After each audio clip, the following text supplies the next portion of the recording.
From WFIU in Bloomington, Indiana, I'm Kate Young, and this is Earth Eats. It's not about simply that protectionism and nationalism that we only want to make sure that we eat Lithuanian food. It is a much deeper sense of urgency that as a state and its political sovereignty depends on the ability to produce food and feed its population for a long time. This week on the show, a conversation with sociologist Diana Mincyte, who studies food systems in post-socialist Eastern European states like Lithuania. And a story from Harvest Public Media about efforts from indigenous tribes to bring back wild rice in the Great Lakes region. That's all just ahead. Stay with us. Support for Earth Eats comes from Maller-Grodner Attorneys, providing legal services to clients and the community. Maller-Grodner Attorneys, understanding, expertise, results. Bloomington and Indianapolis. On the web at lawmg.com. Thanks for listening to Earth Eats. I'm Kate Young. Wild rice grows in shallow waterways in the Great Lakes region and parts of Canada. It's a plant that holds important ecological and cultural significance for tribal members and residents in the region. But as Harvest Public Media contributor Katie Thoresen reports, wild rice has been in decline since the early 1900s. Sitting in the stern of a canoe, Nathan Podney tosses handfuls of wild rice seed into the air, letting them fall into Spur Lake and sink to the bottom. It's just some of the more than 400 pounds of wild rice seeds reseeding this northern Wisconsin lake. Maybe we do a basic 50 pounds over there. Podney is the hydrologist for the Secaucus Chippewa community. He says wild rice hasn't grown on this lake since the 1990s. The tribe is working with a lot of partners and volunteers, including tribal youth, to restore the wild rice at events like today's reseeding. The goal or the dream is in a few years to have them harvest out on the lake and kind of return that activity to Spur Lake. On Spur Lake and other water bodies across Michigan, Minnesota, and Wisconsin, people have watched as wild rice beds disappeared. A study published in 2012 found that watersheds with wild rice have declined by 32% over the last century. Wild rice is important in the Great Lakes region. It helps water quality and wildlife, and it's a food source that has huge importance to the Ojibwe people. The big spiritual component of who we are and how we came here as a people. Kathy Smith is a member of the Keweenaw Indian community in Michigan and works for the Great Lakes Indian Fish and Wildlife Commission. Her title is Ganawingdong Manomen, which means she who takes care of the wild rice in the Ojibwe language. Smith says her ancestors came here because of wild rice. That prophecy, it was, told to our people to go where the food grows on the water. So, not only has our people, really relied on Manomen because of our faith and our belief system. There's no one reason wild rice is declining. Changing water levels, extreme weather, and human activity all seem to be playing a role. Gretchen Garish is the director of the University of Wisconsin's Trout Lake Station in the northern part of the state. Over the last 4 years, she's studied rice beds, looking for reasons why some are doing better than others. Wild rice seems to be more abundant on lakes that had continual water movement. She noticed that in struggling rice beds, there were nearly always competing plants like lily pads. That left her with a lot of questions. Is this a natural transition of plants that we're seeing in some of these spaces? Is it something that's proliferating more due to climate change? And is it something that historically, in the past, has been managed by people who have cultivated wild rice? At the Boys Fort Reservation in northern Minnesota, last year was one of the best rice production years that anyone can recall on Nett Lake in the last 30 years. But Chris Holm, the natural resource director for the tribe, says heavy rains and hot spells have meant little to no harvest in other years. Still, he says the seeds are resilient. That sort of allays my fears a little bit about, climate and weather changes that we're seeing more of. The push to protect wild rice has grown over the last decade. and there's evidence restoration projects between tribes and conservation organizations and agencies are working. Smith has seen that work pay off in Michigan's Upper Peninsula. She helped reseed the Net River. This year, Smith harvested the rice with her son. That's what, restoration is all about, is to be able to pass that knowledge on to, our young ones. Our future ancestors is how I like to kind of put it. While they harvested just enough for a couple of meals, Smith says it was a meaningful success, one she hopes others will get to experience across the region. For Harvest Public Media, I'm Katie Thorson. Harvest Public Media is a collaboration of public media newsrooms in the Midwest and Great Plains. Find more at harvestpublicmedia.org. When examining our food system, it's easy to get myopic, focused only on local issues, or even just limiting our understanding to the policies and the forces here in the United States. But it can be illuminating to take a step back and look at the bigger picture, or to focus on a different part of the world. My guest today is doing just that. I'm Diana Mincyte. I'm Associate Professor of Sociology at the City University of New York. I teach environmental sociology, but my research is more in focusing on food and its environmental and social dimensions. I'm particularly interested in questions of food sustenance and how do we create a system of food that provides access for everyone to have culturally appropriate, healthy food, and also how do we have a system where workers are paid justly and that environment is also taken care of. So this very environmentally and socially holistic view on the food system is my interest. Can you tell me a little bit about some of the kinds of research that you've done and places that you've been doing research in these areas? Most of my research is in the Baltic states, in Lithuania in particular. It's Eastern Europe, considered very post-socialist area that has undergone major social and political changes in the last 30 years in particular. Being part of the Eastern Bloc during the Cold War, they became part of the European Union.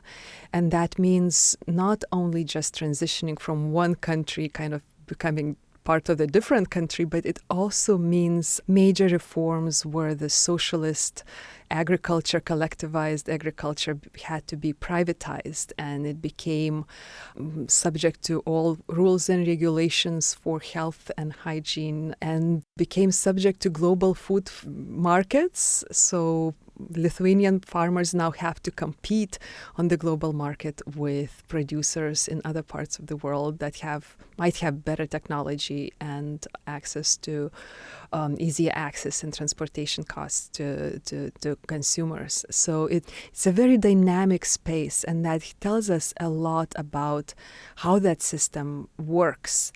And I find it that things that happen in the Baltic states are a precursor of what we are about to see in other parts of the world, just because of this being a very kind of place on the edge between these different, exposed to different forces. One of the areas where change takes place in agriculture is around regulations and standards. Regulations are and standards and something that we take for granted, that these are important health for consumers to know that food is safe and healthy, also puts a lot of pressure on farmers who have not only to comply with these regulations, they also have to file paperwork, they have to get inspections, they have to be knowledgeable and gain skills in areas that they did not have to do before, and become accountants and fill books in ways that they were not aware they needed to do before. So there is this very steep learning curve to go through the process. But also joining the European Union alongside selling to Russia for a long time, this being the largest consumer of food, and dairy in particular, in Lithuania, in Russia, raised a lot of issues for Lithuanian farmers, because they were becoming dependent on different countries. A lot of economic pressures that Lithuanian farmers are facing have brought them to realization and the need about questions related to the concept of food sovereignty. With the start of the war in Ukraine, in the Baltic states, there has been this interesting debate about how to ensure food security for all. It's not about simply that protectionism and nationalism, that we only want to make sure that we eat Lithuanian food. It is a much deeper sense of urgency that as a state and its political sovereignty depends on the ability to produce food and feed its population for a long time.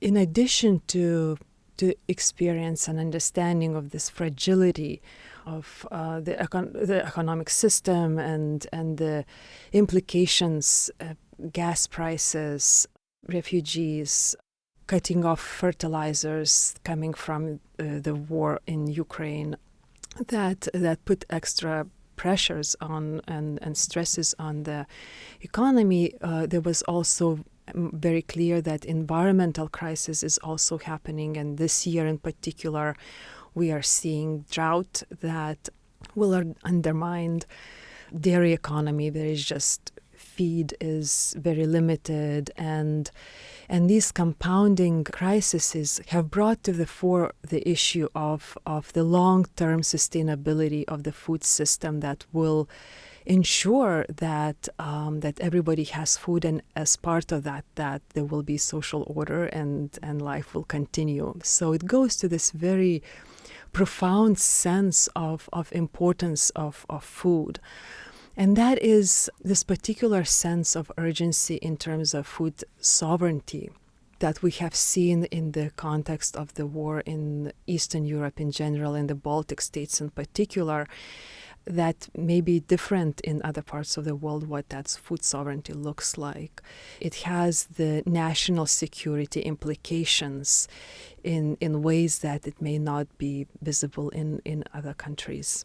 In general, food sovereignty is understood as a movement of farmers, indigenous groups, peasants, who seek to claim their right to produce environmentally, socially, and culturally appropriate foods that would provide them also with livelihoods and power to shape the food systems and ensure that there is food security for local communities and regions. So that additional understanding of the importance of food sovereignty for national security is something that I think is very new for understanding food sovereignty movement as well. I can see as you're talking that this obviously has just probably become a really glaring issue in the Baltic states. And I think there was a similar awareness about the fragility of food systems around the pandemic here in the United States, when we couldn't access the same markets that we always had, or, supply chains were broken down, and suddenly people started thinking about what kind of food is produced locally and how do we get it to each other. And, it became more important than just a quaint local food movement. In fact, it's very, very similar, that the idea of local food provisioning as being this front and center of food security and food sovereignty in this shadow of the war that is similar to the pandemic. What became also clear, I think, in the Baltics is also how a lot of these local economies really depend on women's labor. That food sovereignty is actually a very gendered project. In Lithuania and Latvia, almost half of farms in countries are ran or managed or owned by women. This is very unusual. They rank some of the highest in the world in terms of percentage of farmers, and that is historically specific for the reasons of particular experience of socialism and violence in rural economies that put men in the back seat of running rural households.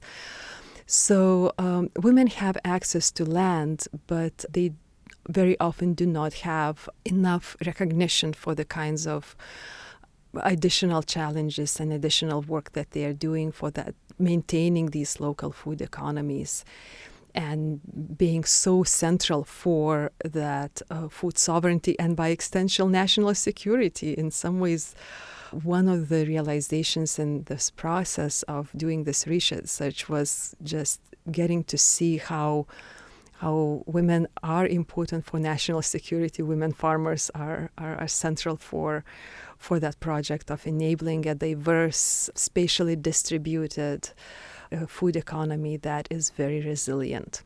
Can you say how it came to be that men took a back seat in the rural household or the farms? That goes back to the history of World War II. And right after World War II, when the Soviet army rolled into Lithuania and the Baltic states altogether and made them part of the Soviet Union, they went through collectivization that was even more brutal and more violent than it had been in Russia and Ukraine at the same time. And because of that, there was a lot of resistance and local resistance movements that tried to overthrow the Soviet regime with hopes that the world will intervene and they will not be allowed to be forcefully join the Soviet Union. But that did not happen. So a lot of men went into forests. They were it's not a civil war, but it was a resistance war taking place. And as a result, the demographic simply meant that most households were ran by women, but also men, to a certain extent, were seen as more dangerous when they were talking to collective farms, when the collective farm state came to pick up the requisitions of food. Women were negotiating just because of this fear that men would be taken away, they would be considered as possible fighters. That was in the period of from 1948 to 56. And what that meant is that women increasingly transitioned into being administrators and office workers in collective farms, accountants, and they gained jobs that in some cases would have been taken by men. And at the end of the fall of the Soviet Union in the early 90s, with the restoration of property rights to the owners of the land who lost it in the reforms of 1940, women were the ones who just went to the offices and claimed their land. And this very messy, at times very unjust and complicated process of creating property out of land resulted in a very strange kind of configuration where women do have land access, which is very unusual. Countries such as Germany and the Netherlands, they have under 10% of farms are ran and managed by women, but in the Baltic states and in Latvia and Lithuania, it's 46. Wow. And that's very close to what is happening in parts of sub-Saharan Africa as well. So it's interesting how these violent colonial histories in some ways create these unexpected changes, and all of these processes are uneven and contradictory, to say the least. Thank you for explaining that, because that's not a history that I'm familiar with, and I know a lot of our listeners probably aren't either. I'm also just really getting a sense for why this is such an interesting space to study. It just sounds like so many different forces going on at once. And to look at it through the lens of food is just really, really interesting. Through the lens of food, but also just thinking about the food itself gives us an understanding of the experience of what it means to be in these transitions, constant instability and very dynamic, economically, politically, worlds that increasingly every place becomes much more dynamic as well. Yes, yeah. Do you specifically have a focus on dairy and dairy farming and dairy products? One of the areas is, for me, is the focus on milk in the Baltic states and somewhat increasingly looking at the United States as well, that both parts of the world undergoing major restructuring and loss of dairy farms and increasing concentration and industrialization of dairy making. Are women also involved at the level of production of dairy products? Like I'm thinking of cheeses and maybe even large-scale operations, or is it mostly in the farming realm?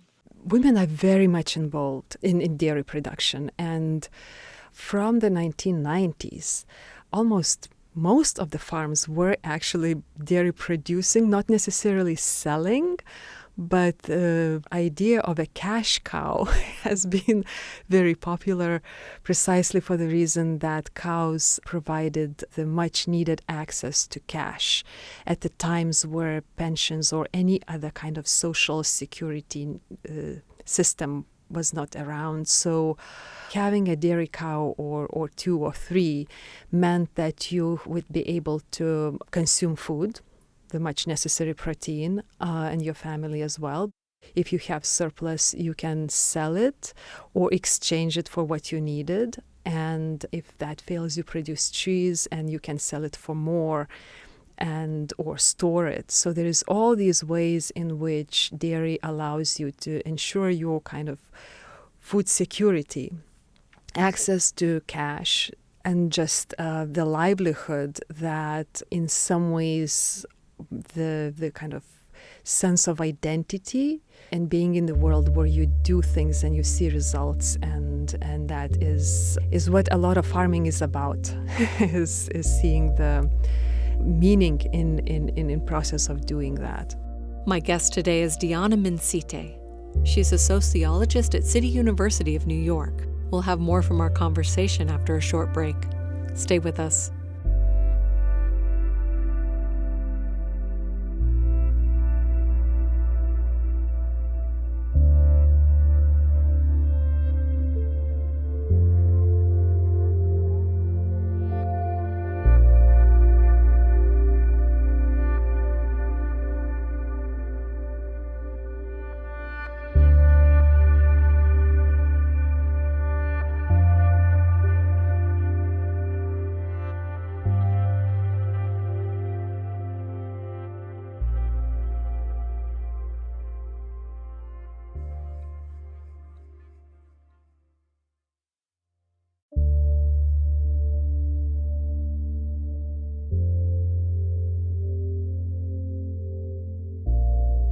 Let's return to my conversation with sociologist Diana Mincyte. I asked her about the talk she gave when she visited the IU campus in 2023. I was talking about the decline of dairy farming that is really troubling because of the growing consolidation in dairy production. This year in particular in Lithuania, just to get a sense of how stressful and how dire situation is that because of the war, gas prices and energy prices have gone up significantly. The country does not have access to, it does not have natural resources that it could use for energy production. So everything is imported and with very limited production of hydro energy and biomass burning, basically. So today, gas prices over $6 a gallon in a country where the average salary is just over $1,000 a month. That means two things: that farmers, even when they don't do everything by hand and they don't need electricity, they still need to drive that product to the city, or to buy food. The price of food has gone up because of the gas prices and inflation in Lithuania. At the time when in the US was 9%, it was 25% for a long time. So the consumers cut on all things they could cut, and producers' production prices went up no matter what they did, even to run, to get fodder, to get hay. You have to have a tractor, and if you don't, you will have very little. Added to that is droughts, the cycles of drought seasons that we have had in 2018 across the entire EU, but also this year in Lithuania. And in the first 7 months, we lost over 1,000 dairy farms in a country that there are 2.7 million people. From 21,500 farms, we lost basically, it became to 20,400 or something along these lines. And the expectation is that many more will be lost once the season when cows can be in the pasture will end, and they will need to be eating fodder and feed, and that will be basically the time that a lot of cows will be either sold to the large farms or they will be going into the slaughterhouses. So to be observing these kinds of transformations, it's really raises these questions of where we are going and how to change that. Of course, there are cases where farmers have figured it out, those who live closer to big cities, and they are able to deliver shorter distances, and they have the consumers nearby, and they have established connections with consumers. They are doing well. Larger farms are doing much better. That's why the consolidation has taken place, because there is really kind of economic pressures to either get big or get out. Mm-hmm. Without saying that, it is happening on the ground. Very strangely, to be in the United States, there are also trends of dairy consolidation, the levels that had not been seen in a long time, and that's something that raises interesting question. What kind of landscape do we want to have around us? What kind of economy? What kind of system we want to have, food being supplied, and the breeds of animals, and what is the goal of this kind of food system. Would you say that the conditions that you just described about Lithuania would apply to many of the other states in the area? Definitely. But it also has another dimension that tends to be overlooked, is the level of cooperation. Cooperatives, for example, in Poland, where more than 73% of all milk produced and sold is produced by farms that are cooperatives, part of the cooperatives. In Lithuania is 12%. So they do have the bargaining power. Smaller farms are able to continue to operate because they have the collective bargaining power to get to processing. Sometimes some cooperatives will have their processing facilities, so you do not have to sell your milk to a processor who is able to then lower the costs. Mm-hmm. And as a result, dairy production is growing in Poland, while it's in such a steep decline in Lithuania. Okay. So each country has its own systems and forces in play. Okay. But it just sounds like some of the supply restrictions and energy difficulties as a result of the war are probably touching all of those countries. But it may be in different ways. That is an important issue, is that national governments within the European Union do have power to shape policies and tweak with the support funding that comes from the EU and set up criteria. But there are also these historical reasons. That particular history of resistance and violence in Lithuania create conditions for women to have access, and yet then there is an issue of how they are representing and how the lack of cooperation is often because they don't have simply time, because they, in addition to farming, they are also caring for their aging parents and they're raising kids, and to work on in the cooperatives is another dimension. So there are these very interesting, to say the least, but competing forces that shape production and the outcomes of the entire industry that very often get overlooked, and we see just the big picture, but it's very specific historically in that respect. That's a really interesting point you bring up, is that about the other demands on women's time and energy. So they can't be out fighting for certain, I don't know how to put it, rights or provisions or whatever. They can't work on collectivizing because they're just too busy running the farm and taking care of these other people that they're responsible for.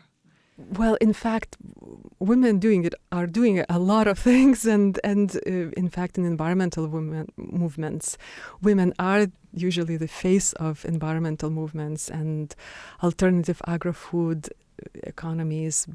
In the conditions of economic hardship, they carry the added burden of all this unwaged care labor that makes it really challenging to do anything else but to be able to try to meet the demands of immediate people who need care. Right. So harder to focus on long-term changes that might need to happen.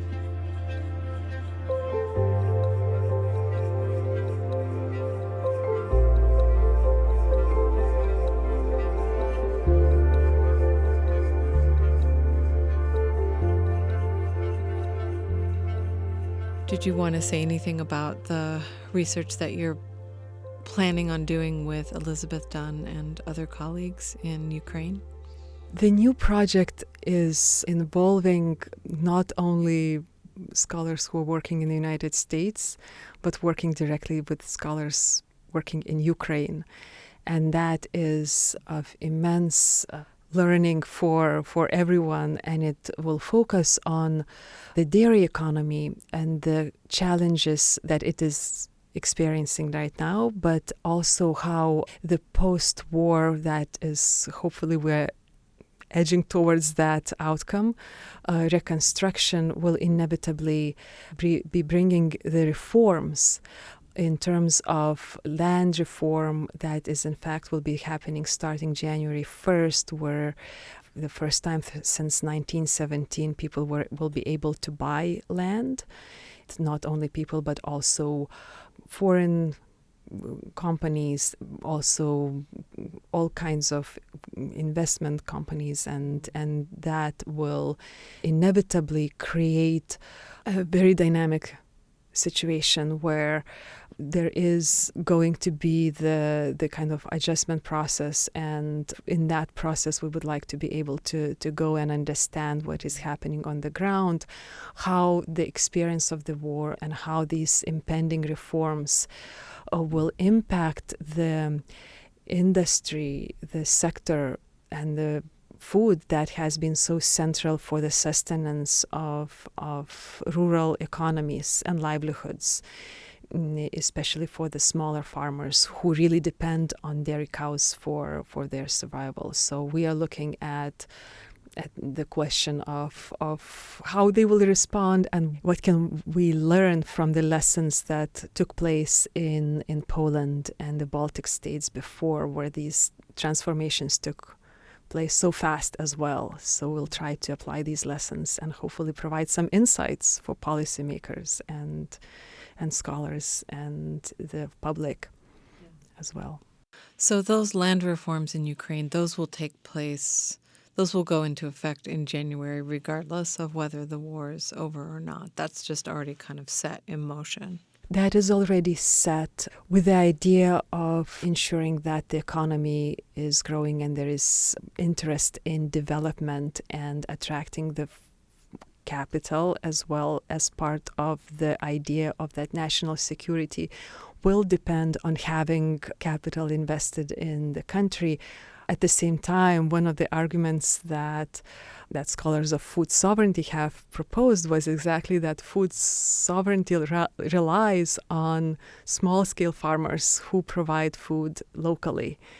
So there is a bit of a clash between these two ideas about the economic growth based on capital infusion and investment and land property versus producing food and distributing it through sometimes semi-formal networks and ensuring that people do get it. Mm-hmm. Yeah, the smaller scale community food security. Yeah, it definitely sounds like there's a pretty good chance of losing a lot of that in this transition. From the experience from looking what happened in the Baltic states and Poland, a lot has been lost. And of course, it's very interesting looking back that there is a nostalgia for this small-scale farming at the same time as they continue to disappear.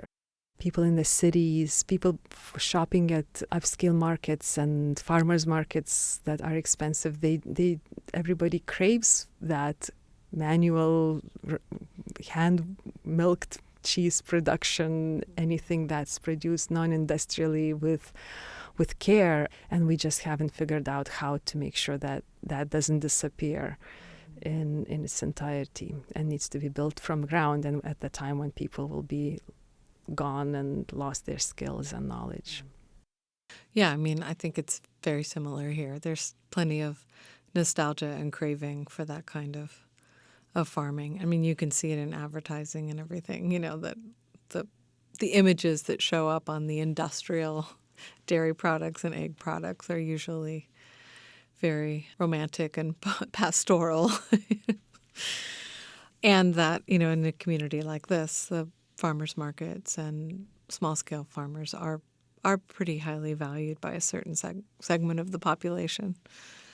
It is unfortunate that we have that nostalgia and we have definitely put value onto these kinds of farms. It is just that the same economy that makes it possible to buy products with these labels also contributes to making them extinct and reducing their place in the larger economy. Well, I'm just really grateful that you came in to talk to me today. It was really great to speak with you. Thank you. Thank you for having me. It's been a pleasure.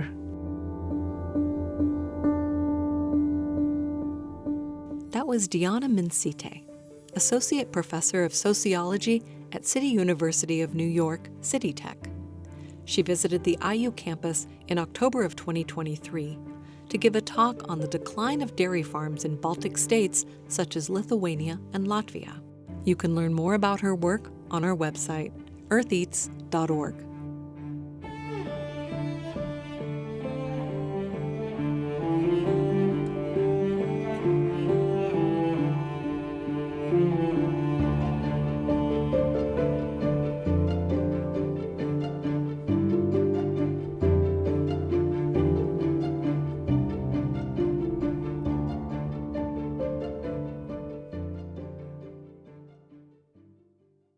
Kate Young here. This is Earth Eats. Earth Eats producer Alexis Carvajal grew up in Fort Wayne, Indiana, but her family's roots on her dad's side reach back to Cuba. She recently set out to learn how to make a traditional family meal, and she put together this story.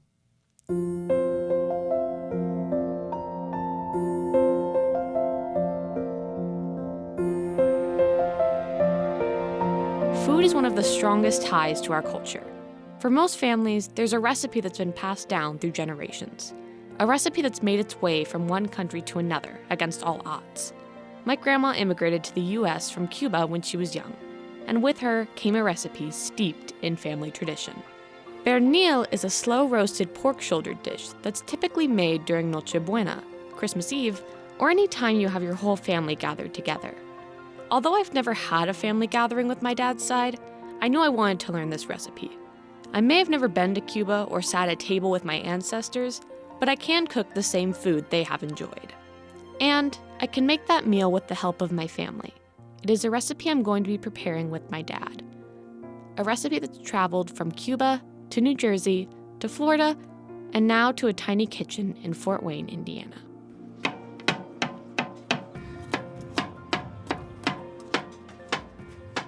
But neither me nor my dad had ever made pernil before, so I called up my grandma, she lives in Florida, and asked her how to make pernil.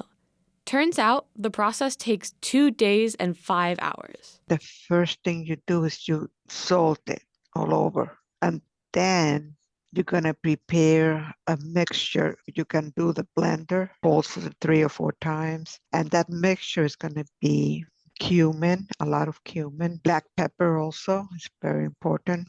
To mix it with all the stuff you're going to put in, you're going to need a little bit of olive oil and 2 bunches of green onions and 1 bunch of cilantro. This next item I always have in my cupboard because I use it all the time, and it's called Sazón Goya. It comes with or without azafran, but you want the one with the azafran, and you're going to be using 2 packages. Sazón Goya is a seasoning which contains garlic, cumin, salt, and turmeric, and importantly, azafran, which means saffron.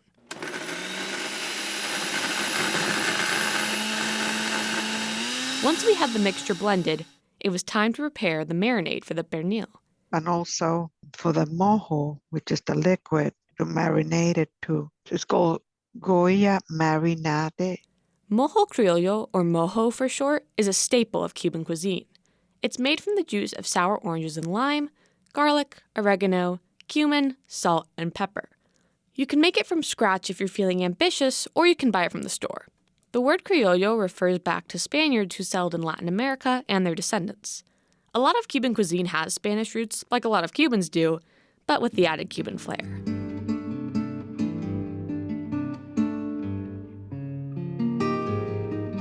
Right now, the garlic aroma is very strong. Very. That garlic and the bit of citrus from the mojo, definitely. Yep. Yeah, the sour orange. Now, when I was a kid, Grandma used to make it from scratch. We didn't buy it in the mojo part because we had a sour orange tree. The citrus base of mojo is actually sour orange. It's not lemon, which makes a pretty big difference when you're cooking with it. But we had a sour orange tree in the backyard, and Grandma would go out there, pick however many sour oranges she needed, 5 or 6 or whatever, go inside and make the mojo dead from scratch with just the all the seasonings and the garlic and the sour orange juice. Is there a little bit of lime juice in it as well? Yeah. Okay, that's what I thought. But most of it is sour orange, which is important in the use because it's sour, but it doesn't have the same. It's just a different sourness, a different sour flavor profile than what a lemon would give. The sour orange is a little bit more subtle. Now that we had the mixture and our marinade prepared, we had to prep the meat.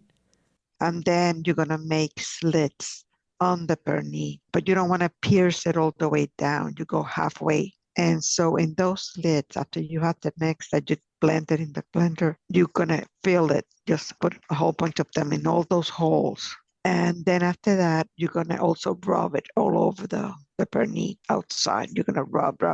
Get Reynolds Kitchen oven bag and look for the size that says turkey. And that's the one you want. After you did all that, you're going to put it in that bag. So what I'm doing now is something that, if memory serves correct, my grandma used to do. She used to use bigger pieces of garlic, like I'm doing, to actually cap the holes in the meat where you put the marinade. So, okay. Perfect. So we're good. We'll wrap her up and... Yep, put the mojo in and then... And once it is in the bag, then you're going to pour the rest of the Goya marinade mojo criollo inside that bag. And you're going to tie it good. And you're going to leave it in the refrigerator for 48 hours. With that, we could leave the pernil until it was finally time to cook it. Now, the cooking time, it says to cook it for 350 and use 30 minutes per pound. And then when it's cooking, once in a while, like let's say an hour and a half goes by, you take a look at it. And then at the end, after the 3 hours, if you still see that you want it more crispy, then you let it, depends on how crispy you want it. Just don't let it get burned. Thinking about it already, I'm hungry.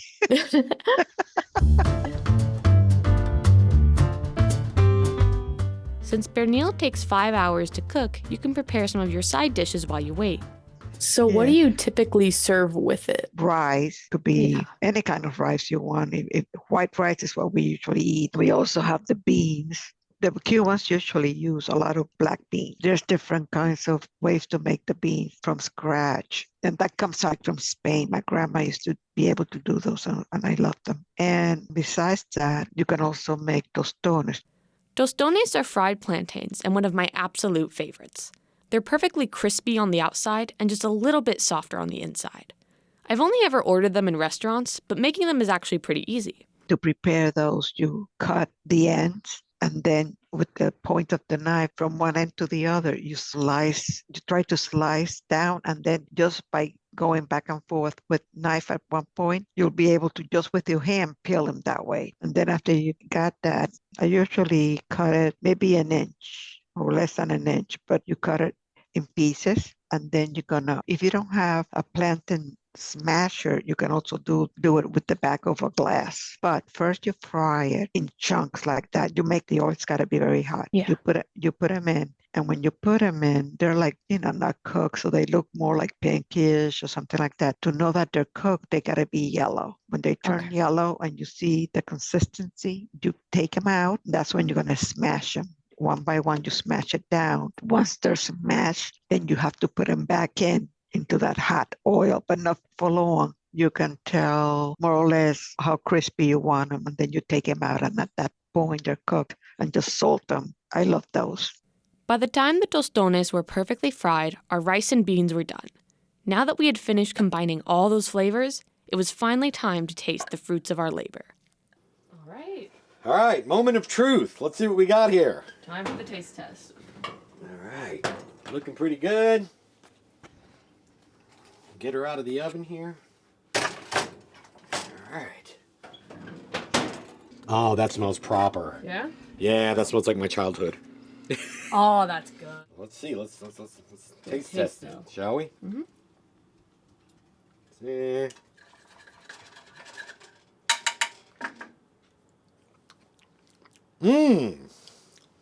Yeah, we definitely got the flavor right. Yeah. Yeah, good texture. We definitely got the citrusy. Yeah, we got it. I don't know that it's quite up to the caliber of grandma's, but it's pretty good. It's not bad. Yeah, here, try some. Okay.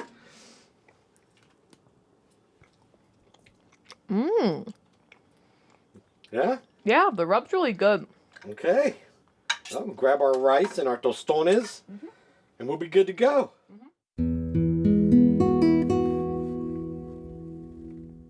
But it's not just about the amazing taste of the pernil.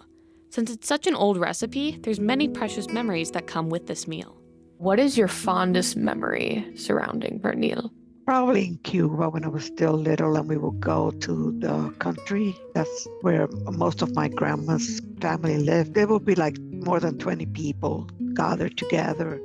I can just remember like being a little kid and always being excited whenever my grandma made this. Because it was the process. You'd wake up the day before in the morning and there was grandma already in the kitchen. Granted, this was a big family we had. We had 7 people living in this house. So it was a big pig. It wasn't the whole pig, but it was a big pernil. So she had to start that prep early. So, you'd go in the kitchen and you just get the smells, the aromas of the garlic and the citrus from the mojo. And it was just kind of ingrained in the memory of sitting there with my grandma while she was preparing it and just talking. And those were, I guess it was kind of something I associate with my family. And to me, this is the real power of food. Not just the flavors on your tongue, but the memories that flood your mind with that first bite. And of course, the moments you share with the people you love. For Earth Eats, I'm Alexis Carvajal. You can find this recipe on our website, eartheats.org.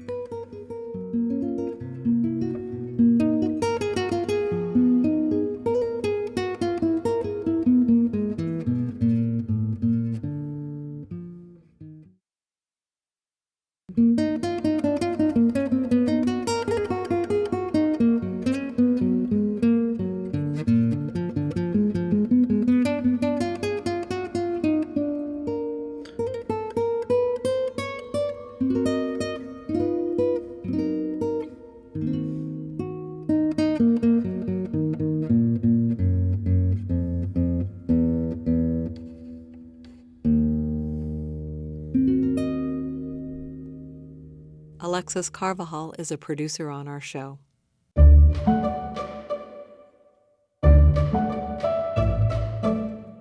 There are so many ways to listen to Earth Eats.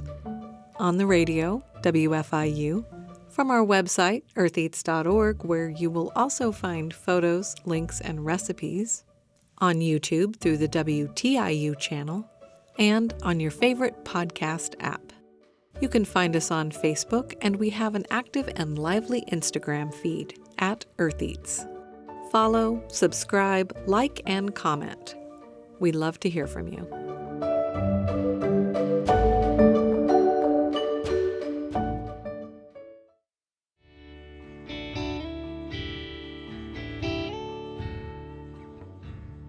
That's it for our show.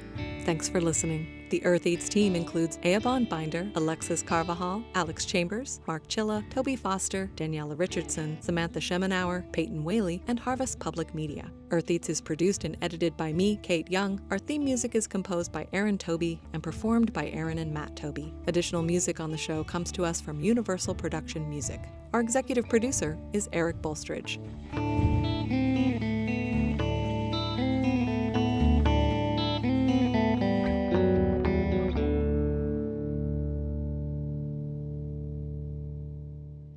Hoosier Spirits is a new documentary from WTIU and Indiana Public Media that explores Indiana's deep distilling roots and visits distilleries across the state to get a glimpse at the future of Hoosier Spirits.